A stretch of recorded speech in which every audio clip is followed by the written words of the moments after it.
Hello and welcome to the Property Management Show. I'm your host, Alex Osenenko. My day job is the CEO of 4.5, a marketing company that works exclusively with fee-based property management companies. I spent the last 7 years of my life helping property management companies become more successful by improving sales, marketing, and operational efficiency. On this show, we'll deconstruct success into its key components and invite subject matter experts to help you improve every facet of your business. Thank you for tuning in and enjoy the show.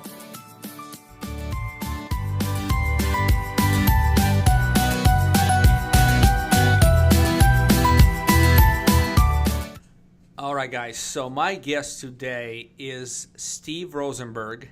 He is a good friend and a very, very interesting person, but he also does a couple things, and he does those couple things really well. I'm sure he does other things, but he's a pilot, commercial pilot for, I believe, United, Steve. Is that right?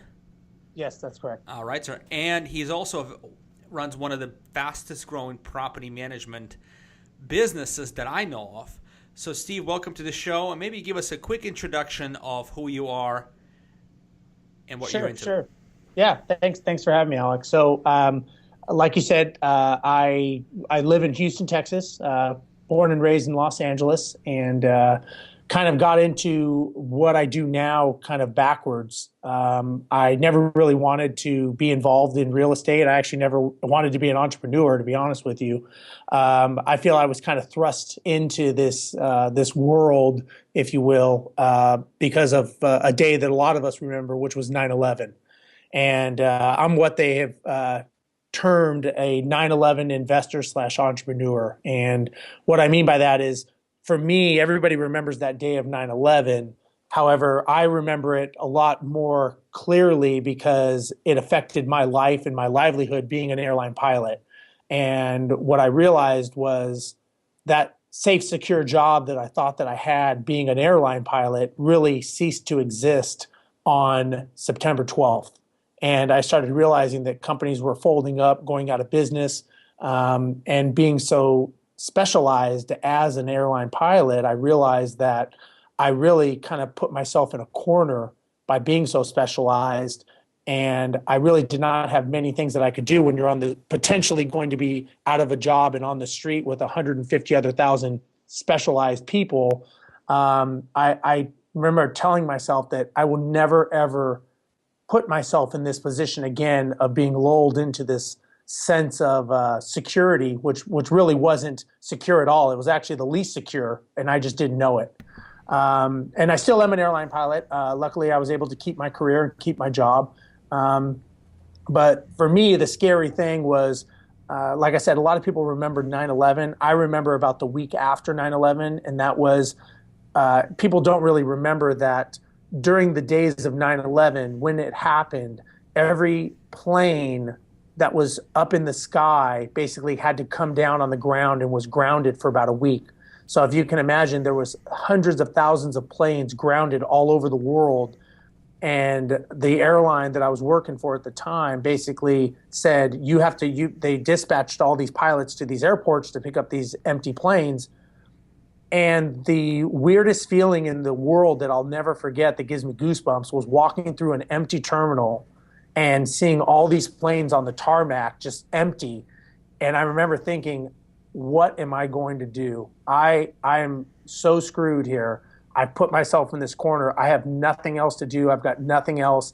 And that was kind of my why, if you will, of I realizing that I need to do something else. I need to come up with something that I can have a backstop. And that's when I started learning about real estate.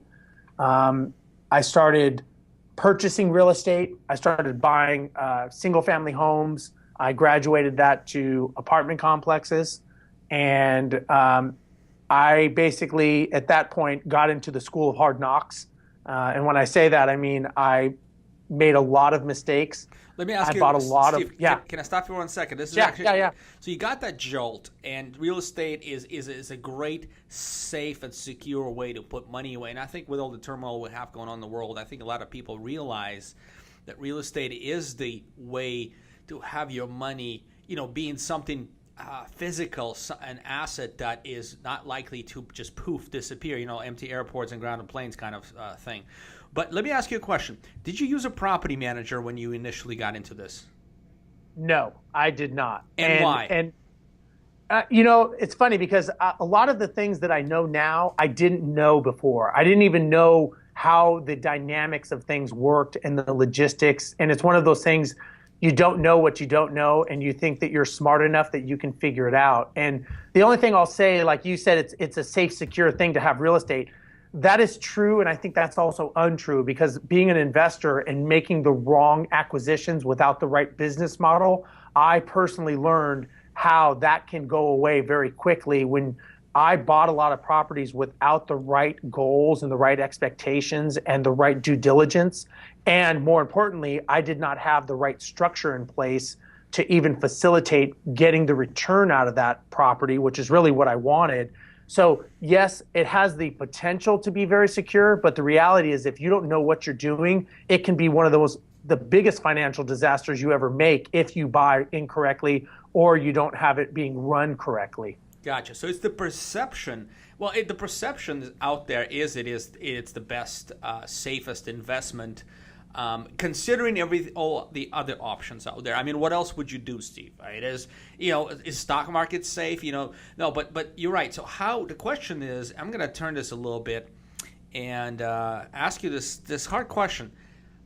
I think it's hard. I can't figure it out just yet. But how do we the property managers, convince people like you, the starting investor who's just really getting serious about it, to start thinking along the lines of, I need help right away. I need to pair up with a professional, or I'm gonna fail. How do we install that mindset into this new investor?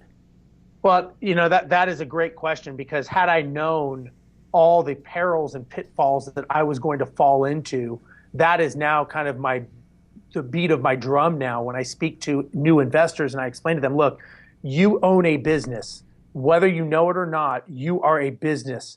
And with a business, you have to have policies, procedures, and structure. And if you don't have a business plan, the odds of you failing are statistically astronomical. So going back to your question, it's a matter of educating them. It's not a matter of just saying, oh, I am great and I am the best property management company and we are number one on Google. Because if it's not important to them, it means nothing.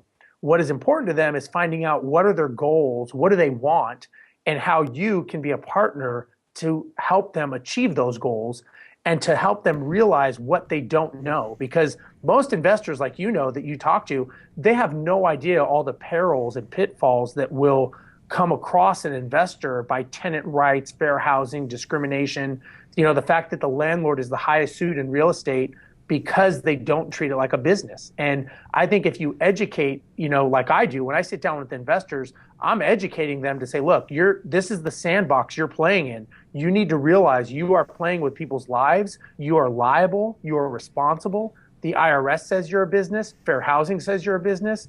For us, Texas property code. So there's a lot of people that are looking at them saying, look, you are a business. And once you start doing that, then they realize, I do need a property manager on my team. And the way I explain to investors initially is a lot of investors will spend more time worried about their insurance rate or their rate of interest on the property than they will thinking about how they are going to get the return out of that property day in and day out for the next 20 years. They never even think about that. And as a property manager, I feel it's my job to be a good partner and explain that to them. Like, look, this is how we're going to get you to the promised land and get you to that goal. Yeah, got you.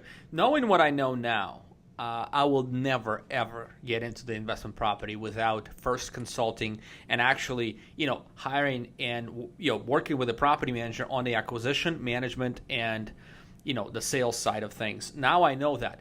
But I think you hit a nail on the head where what resonates with me, and you and I talked about this forever, and it's education. And you guys are listening right now, jump onto Empire Industries website. What's your URL, Steve? Is it empireindustries.com?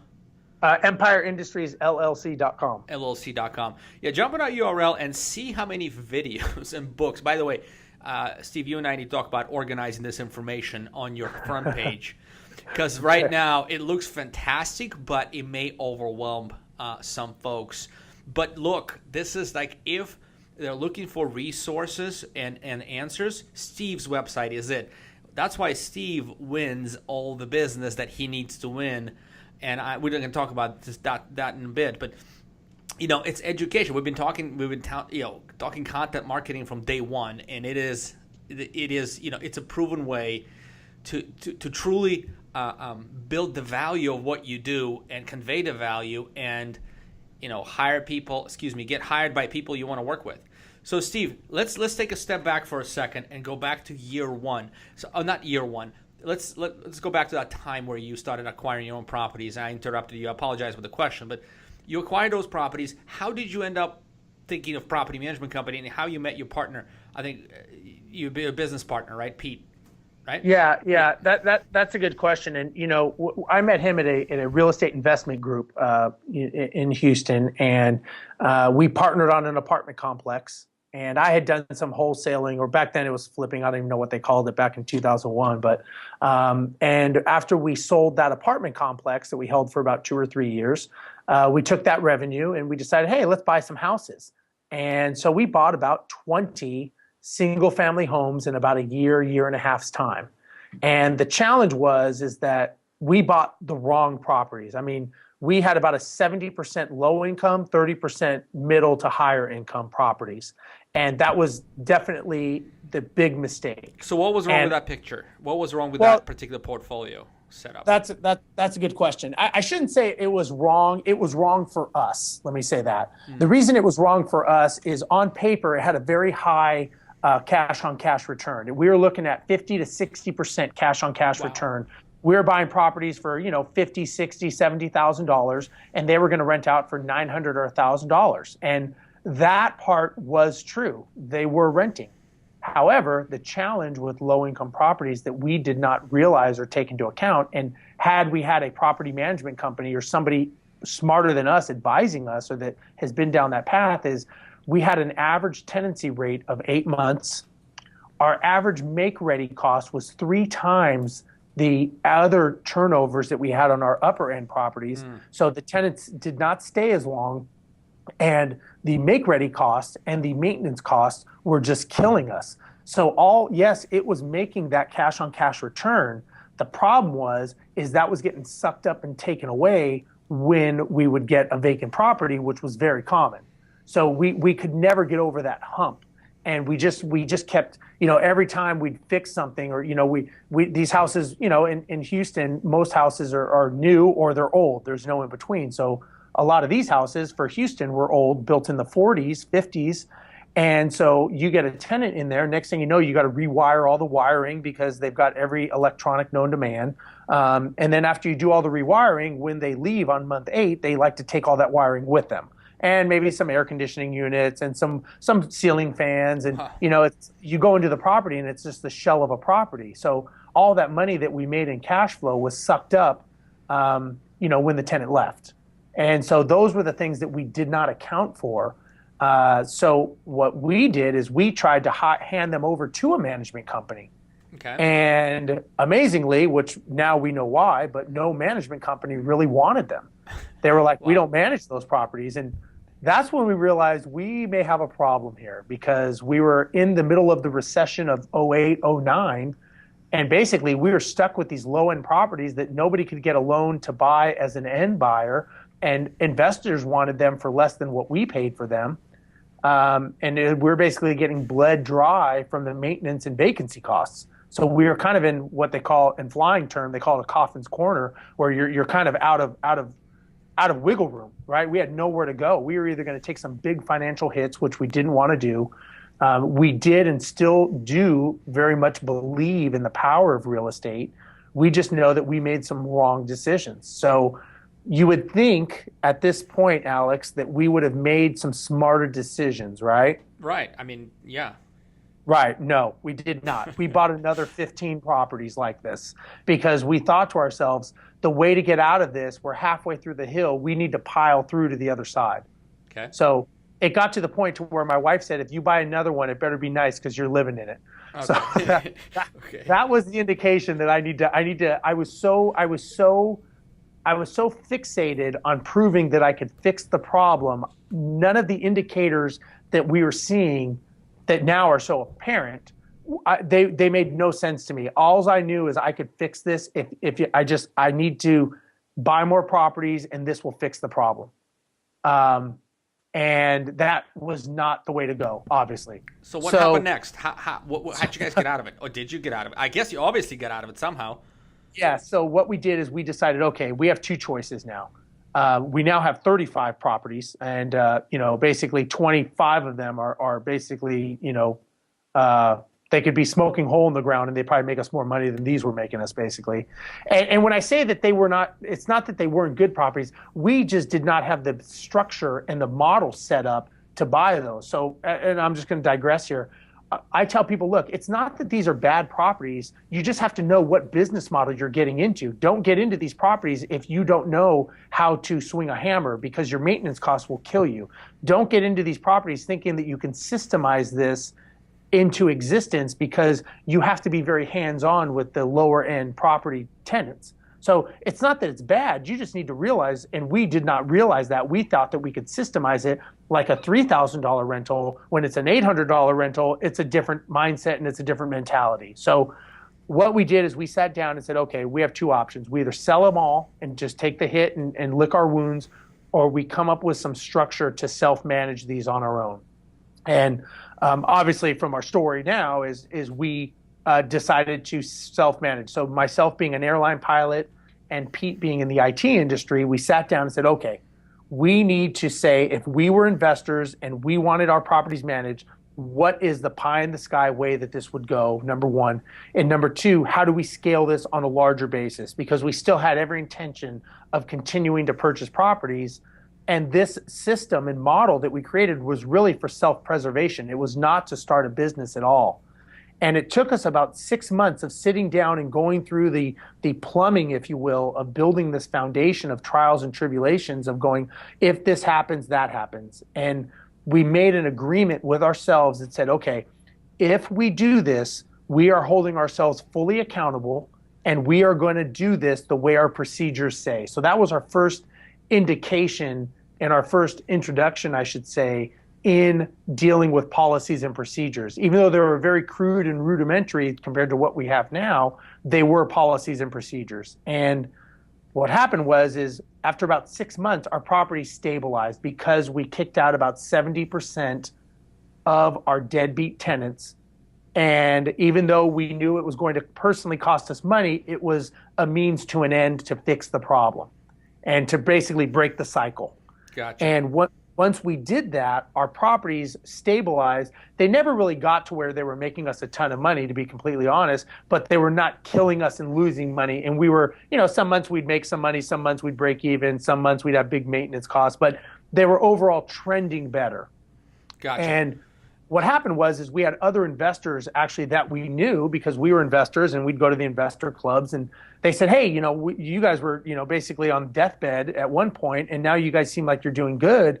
What happened? So we explained to them what we did, and we had other investors approach us and say, hey, that is the exact problem and life I am living right now. Could you please manage my property? And at first we thought, no, we don't want to do that. Like we're investors. But what we realized was, if we did this through economies of scale, maybe we could get some better pricing with vendors. Maybe we can get some better pricing with realtors. Maybe we could do this on a larger scale, and I would not have to be the one taking the phone calls. Maybe we'd have a little office person. And so that was what basically started our management company. That was in about January of 2000, or I would say mid 2011. 2011. So Steve, I have a quick question. Sorry to interrupt, but yeah. I'm really curious on, did you guys work full-time throughout this systemization process? So both of you had full-time jobs?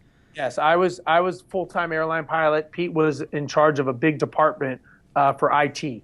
So yes, we were doing it full-time, and we started taking on properties. And after about 6 months of us taking on people's properties and kind of looking at this from a business standpoint, we realized, okay, this is a business. We can actually make some money on this. This is something we never even thought about, but maybe we need to explore this, because what was happening was people were just handing us their properties left and right, and we had no idea what we were doing. I mean, we were just investors. I was an airline pilot. He was running IT. Next thing you know, we're people are asking us about their accounting records and their financials, and we're like, what are you talking about? I'm doing you a favor just, already, right? Why didn't exactly. You I'm doing you a freaking favor taking these calls, and you want me to do your accounting? Like, so then we started educating ourselves in the property management world, and that was about December of 2012 when we said, okay, this is a business. So how many properties did you have approximately after 6 months of taking on people's properties? What would you get up to? So we had about 35 properties, and I would say we probably had about another 30 or 40 people's properties coming to us, right? So we had I'm going to say probably about 70, 75 properties. I'm going to say half your own, half fee-based. Half our own. That basically were dying on the vine. We were just trying to keep them on life support so we didn't have to pay more money, to be honest with you. But and we knew we wanted to get out of our properties. We just didn't know how. So this was basically a Band-Aid just to get us to the next month is essentially what we were trying to do. And so what happened is when we realized this was a business, we got a business coach because we thought, okay, we do not know how to do these things that these people are asking us to do, not from a property manager standpoint, but from a business standpoint, because we realized this is a business and we do not know what we're doing. So we were smart enough to realize we needed some help. So we got a business coach in June of 2012. Pete and I were still doing everything, and we were setting up the foundation and the structure of our business, of the end product of how it would look. In December 1 of 2012, so 6 months later, Pete, let me back up. From June to December, Pete went part-time. And Pete took a part-time position at his company knowing that this was going somewhere. December of 2012, he actually quit his job. How many properties you had at that point? Sorry, I think it's an important point for the audience. Well, that's a very good question. We had about 127 properties at that time, okay? Now, we hired our first employee as well, and we knew that we couldn't afford her, but we also know that we couldn't afford not to have her. Right. And this lady was a certified property manager that had about 20 years experience, and she really saw the vision of what we were building, and she thought it was very exciting about, maybe she felt sorry for us that we didn't know what we were doing, but she really believed in what we were doing, and we talked a lot with her. And basically, she took a risk on us, and we took a risk saying, hey, we'll pay you this money, and we'll figure out how to find that money because, we basically had to equal the pay where she was leaving at the time. And so what we ended up doing was we had about 127 doors, okay? Now, what's funny about this story is by January or February, 3 months later, she fired about 67 of those clients because they were bad owners. Yeah, she just cleaned house. She said, look, these people are going to get you sued, or you guys are going to get in some serious trouble because they were bad owners. Because we didn't know what constituted a good owner or a bad owner, right? We were just taking people on, and people owed us like over $20,000 in maintenance bills. We had no idea that this was even an issue, and again, it's one of those things you don't know what you don't know. And basically, she came in and said, you can't do this, you can't do that, you can't do that. And we were like, well, why not? She's like, that's illegal. You can't do that. That's against fair housing. And we kind of were like, oh, I didn't know that. And she's like, yeah, that's a bad owner. He's either going to do it this way or we're getting rid of him. And we just said, okay, you're running the show, whatever you think. So she came in and she cleaned out. So now we're back down to about 67 properties, right? And we still owned about 30. So we kind of went back, but at least the owners we had were good owners.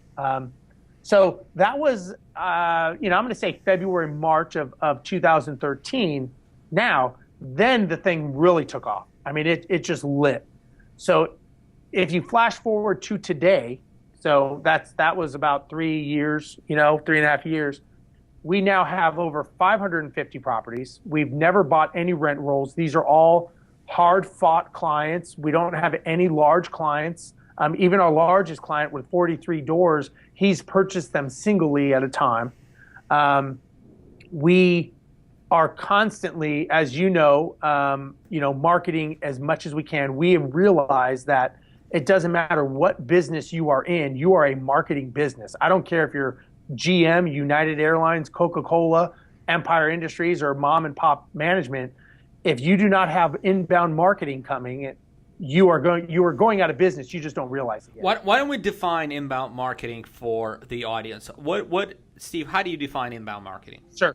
So, and I could be wrong about this, but I'll say it. To me, in very simply, inbound marketing is somebody comes to me and says, I found you through the internet from educational, for your ebook, for whatever, and I want to talk to you about managing my property. They're contacting us. Okay. That's exactly what my definition. It's just a simple way to say that, the phone's ringing. They ask, you answer, and do it, as Marcus Sheridan says, and do it in the form of the internet, where it multiplies and multiplies and multiplies on its own out there, with people looking for these answers. If you are the guy providing, or the gal providing the answers, they will call you and they will demand you, not you as a person, but you as a company, because they know they're emotionally already connected to you. So that's inbound. That's absolutely. And you hit on something earlier, and I didn't want to interrupt your flow, but and not to make it a plug for you guys, but I'll tell you what, you were the one that I remember we talked. It must have been 3.5 years ago. We were just starting, and you were the one who educated me on this whole content marketing and video blogs. And you said, hey, do 10, and I think we spit out about 50 within the first months. You're overachiever, that's for sure. You guys done well with it. I mean, you took the message to the heart and you tested it, and it started working a little bit, and then you doubled down, then you tripled down, and then at this point, I think that's all you do. Well, that's exactly right. And we took what you told us, and very simply, and I can't thank you enough, to be honest, because you told us what to do, and it's not magic. We just do it on a consistent basis all the time, and we test and measure every single thing that we do. We know exactly what marketing is working, what is not, what to tweak, what to adjust. And it's not that something works or doesn't work. It may just not be working right now for us, or maybe we don't have enough money resources to put at it, but we are getting more return off of another marketing campaign. So it's not that it doesn't work. We'll come back to it, and us, we test and measure and we try, and it's a learning process for different. So if you don't mind, I don't want to forget this point. I'm actually quite impressed and proud of you guys, because I keep telling my clients, once we get to 2 years with consistent content production, you're going to reduce your dependency on pay per lead. You're going to get that needle out of your arm. And, and I think am I correct to state that you no longer rely on Google AdWords as your single source of customers, and you get them organically? That's correct. I mean, absolutely. That's how you grow up.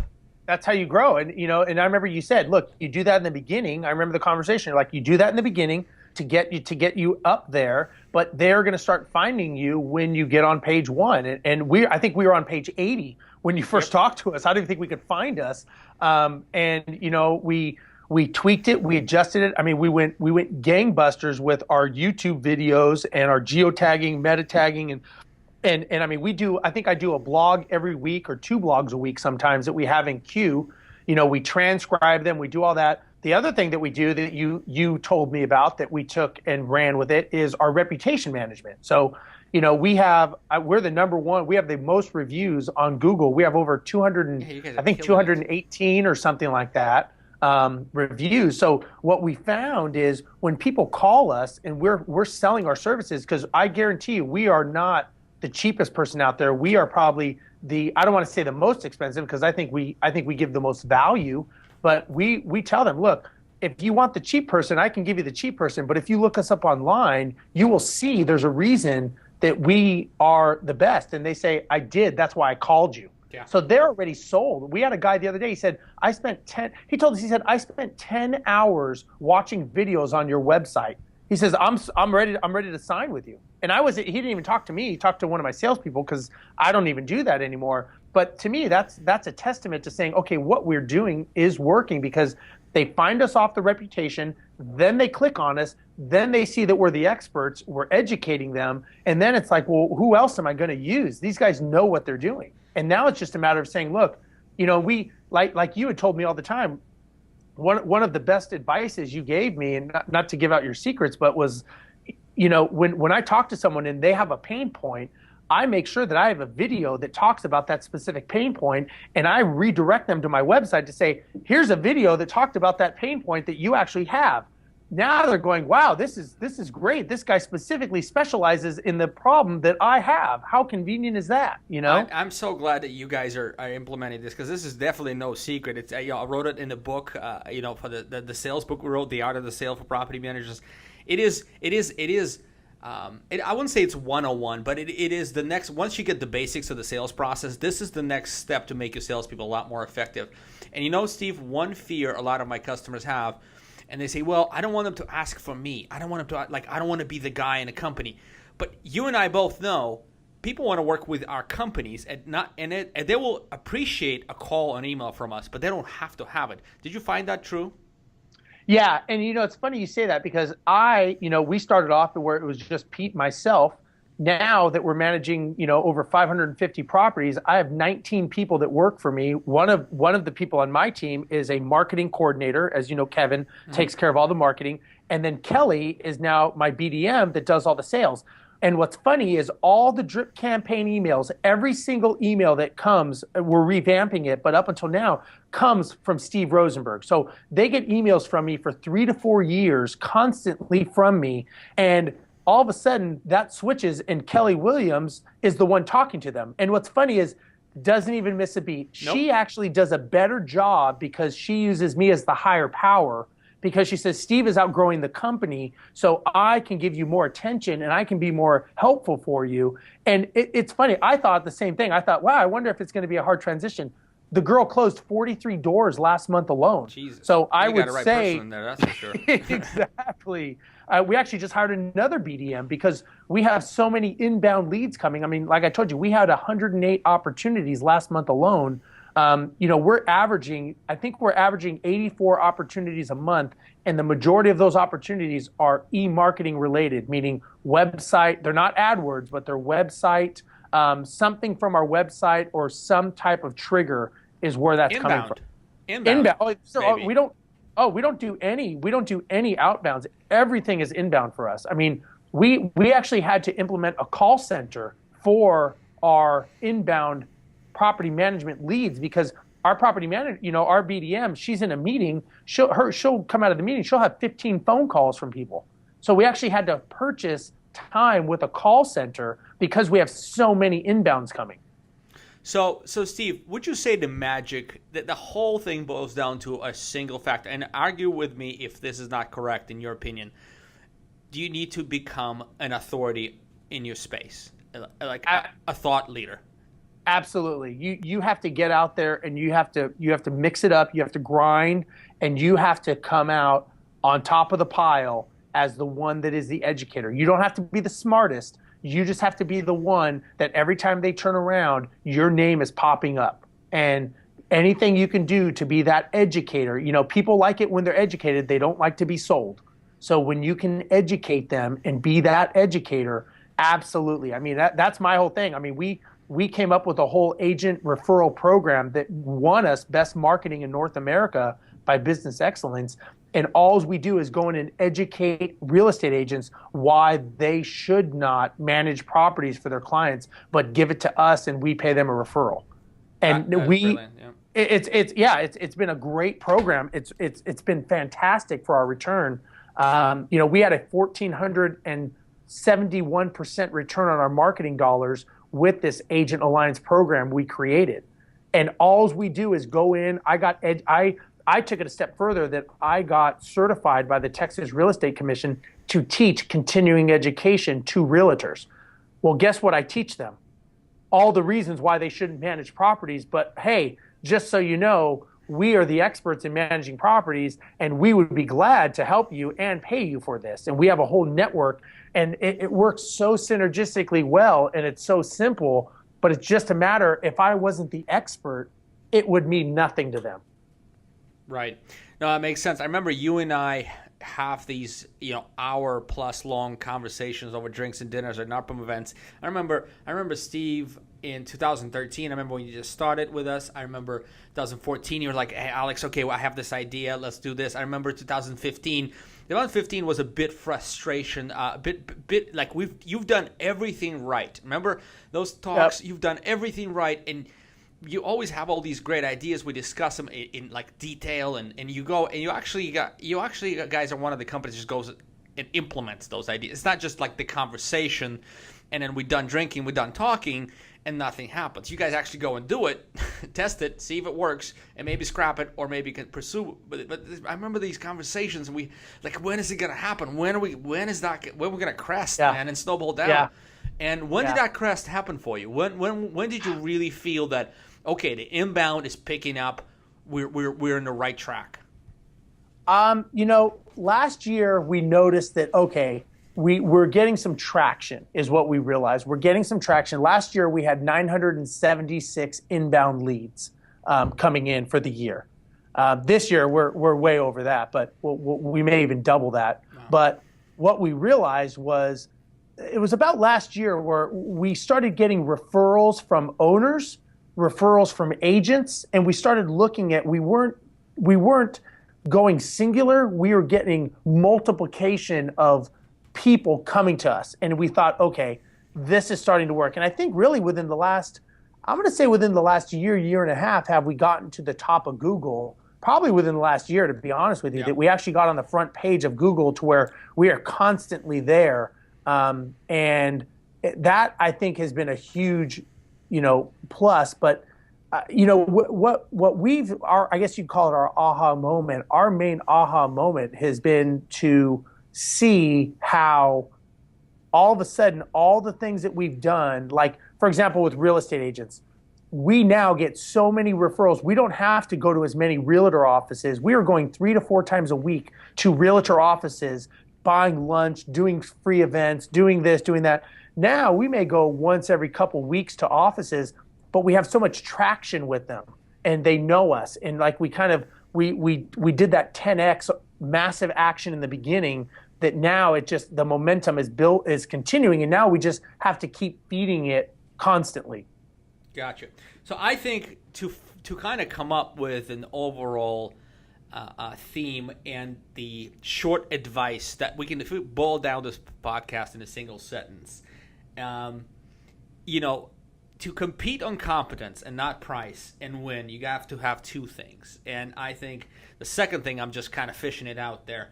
The first is you got to become a thought leader, but the second thing is hustle. You have to hustle in the right way. You have to hustle, you have to fail, you have to fall on your face, and you have to engage every partner, every vendor, every friend you have, every maybe even owner, and ask them questions and continuously use the opportunity over drinks or over coffee, to try to glean new ideas and go and implement them instead of just relying on Google AdWords or pay per lead methodology or methods to feed your company and grow your company. Is that about right, Steve? Hustle and thought leader? Yeah, I would say absolutely. One thing I have learned is that you have to be a grinder. You have to get up and you've got to make it happen. And if you do not get up and you don't make it happen, someone else is going to take your place. And I tell people all the time, we are looking at expanding in other cities, and you probably don't want to come up against us with marketing because we take massive action on a daily basis. And if we come into that city, we are going to take the same hardcore approach of massive action. And if you're sitting back trying to be passive, you're going to get pushed away. And if it's not our company, it's going to be another company. And what I find is interesting is, people are always afraid to fail. They're afraid to fail because they don't want to look dumb. But when you look back at history, some of the most famous people in the world fail. I mean, Henry Ford was considered illiterate. Michael Jordan didn't make his high school basketball team. Albert Einstein didn't pass 9th grade algebra. All those people failed, but they didn't give up. If you give up, you're a failure. If you fail, that just means it's feedback, and it makes you stronger if you take that information. And I would say, we have failed so many times, so many ways, but if we had not failed at being bad property owners, I would not have the business that I have today, and I would not be so, I'm cautious, but we're also aggressive, if that makes sense. And if we didn't have those failures, you don't succeed because of your wins. You succeed in life because of your failures, because you go, I'm not doing that again. I learned that lesson. So yes, absolutely what you said. That's completely right. Spoken like a true entrepreneur. Well, Steve, it was an absolute pleasure having you, and I'm a kindred spirit in terms of failure and hustling. You call it grinding. I think grinding and hustling have they're very close for an entrepreneur. It's those are the two elements. But sometimes you got to hustle a little bit more. Sometimes you got to grind a little bit more, depending on what the project you're working on and what it demands and requires. But being a thought leader, putting the content out there, and educating, doing something for nothing, it helps to build the trust and the bridge, and then the customers will come to you. Customers come to 4.5 the same way. We don't do pay marketing. We do everything we do is education. Speaking of education, we're putting up a conference together with Lead Simple and Jordan Muella, my friend and the CEO of Lead Simple. And actually, if you guys want to come and hear Steve speak from the bottom of his heart and tell the success story that he just told in a bit more details and take some Q&A, come to the Property Management PM Growth Summit, which is going to be on January 26th in 2017 in Palm Beach, West Palm Beach, Florida. And Steve, we got you as one of the speakers, don't we?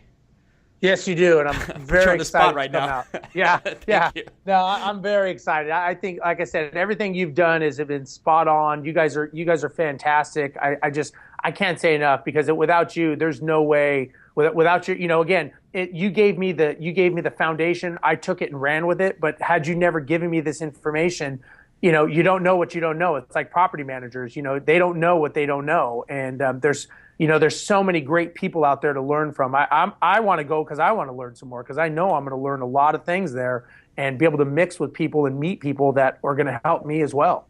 Yeah, we're going to kick some butt on that conference. So, Steve, I thank you very much for your time, and tell people how they can find you if they want to chat you up for one reason or another. Absolutely. You can look us up online at empireindustriesllc.com. If you like, we have a Facebook page. You can find us on there. We always promote and have good information. You can call my office, toll-free number, 888-866-6727. And, we get a lot of property managers. Look, we didn't know all the things, so people want help, and they want us to help them on business or ideas or questions. We're free, because nobody was able to give us those answers. We had to figure them out. So if I can help someone else do something and learn something, I have no problem spending time, investing time to meet other people and see if I can help them as well. There you have it, Steve Rozenberg, a really good guy and a true entrepreneur. Thank you for your time, Steve. Thank you.